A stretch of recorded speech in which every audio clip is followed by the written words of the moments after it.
एक तो ये हार्दिक पांड्या की ट्रेड को लेकर गजब का ड्रामा चल रहा है। हार्दिक वो प्लेयर है जो सबको चाहिए। सीएसके वाले कह रहे हैं कि हम ले लेंगे आपको, लेकिन वो हार्दिक की शर्त मानने को तैयार नहीं है। केकेआर वाले शर्त मान रहे हैं तो हार्दिक की एक और नई शर्त आ गई, वहां से दिक्कत आ गई। राजस्थान वाले कह रहे हैं कि मालिक बताइए क्या चाहिए, कप्तानी चाहिए दे देंगे, प्लेयर दूसरा चाहिए दे देंगे, आप कुछ भी बताइए ना क्या चाहिए।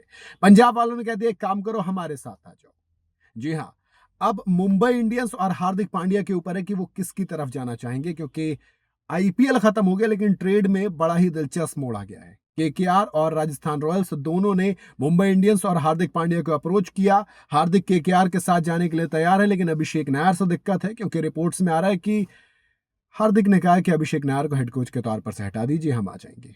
राजस्थान ने कहा कि हमारे साथ आइए, कप्तानी देंगे, बदले में यशस्वी जायसवाल मुंबई का लड़का मुंबई को दे देंगे। लेकिन दिक्कत यह कि हार्दिक पांड्या किधर जाएंगे, ये सवाल इसलिए उठ रहा है क्योंकि हार्दिक पांड्या वो प्लेयर है जो इस वक्त हाई डिमांड में। मैंने पहले भी कहा था कि हार्दिक फॉर्म में हो या ना हो, लेकिन दोस्त हार्दिक डिमांड में कंफर्म रहेंगे अगर एमआई उनको छोड़ती है तो। एमआई जब लेके आई थी उसने भी मोटा मोटा रिपोर्ट्स में आया था कि 100 करोड़ रुपए का खर्चा किया है, लेकिन अब जाने दे रहे हैं।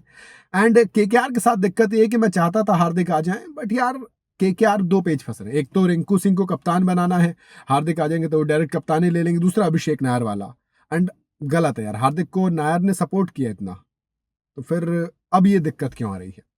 खैर केकेआर ने मना कर दिया वैसे तो कि हम अभिषेक नायर को नहीं हटाएंगे, आपको अगर आना है तो अभिषेक नायर के साथ ही आइए, क्योंकि अभिषेक नायर जब इंडिया के असिस्टेंट बैटिंग कोच थे तब भी अभिषेक नायर ने हार्दिक पांड्या को खूब सपोर्ट किया था। तो मुझे नहीं लगता कि ये इशू होना चाहिए। वैसे तो बहुत ही छोटा मोटा इशू है, हार्दिक को चीज नहीं देखनी चाहिए।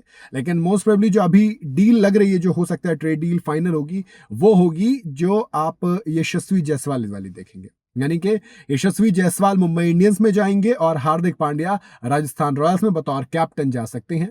हालांकि सीएसके की भी बात चली थी। दरअसल सीएसके वाली जो थियरी है वो ये निकल कर आई है कि सीएसके ने अप्रोच किया था हार्दिक पांड्या को एज अ प्लेयर, लेकिन वो कैप्टनसी नहीं दे रहे थे। उन्होंने कहा था कप्तानी हमारे यहाँ पर ऋतुराज गायकवाड़ है, अगर उसके बाद जरूरत पड़ी तो संजू सैमसन आपको कप्तानी नहीं देंगे। हार्दिक पांड्या चाहते थे वो सीएसके के ज्वाइन करना, लेकिन दिक्कत यही है कि कैप्टनसी नहीं मिलेगी। वो सोच रहे थे कि कप्तानी मिल जाए तब हम, सिंपल सी बात है, उधर चले जाएंगे। फिलहाल अगर देखा जाए तो सीएसके वाली डील होल्ड पर है।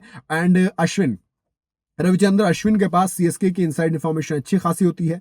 उन्होंने क्लियर कह दिया कि सीएसके की हवा उधर नहीं चल रही, बस कि सीएसके कर्नाटक के दूसरी साइड जा रही है, उसको एक लेफ्ट हैंड बैटर चाहिए।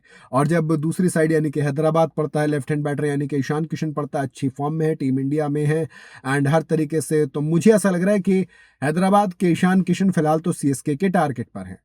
लेकिन ओवरऑल अगर हार्दिक पांड्या की बात करूं तो फिलहाल जो मुझे डील नजर आ रही है वो ये नजर आ रही है कि एमआई हार्दिक पांड्या को दे देगी और यशस्वी जायसवाल ले लेगी राजस्थान रॉयल्स से, और आपको गुलाबी जर्सी में नजर आएंगे खेलते हुए। बाकी आप बताइए, आप हार्दिक पांड्या को किस जर्सी में, किस टीम में देखना चाहते हैं, कमेंट के अंदर।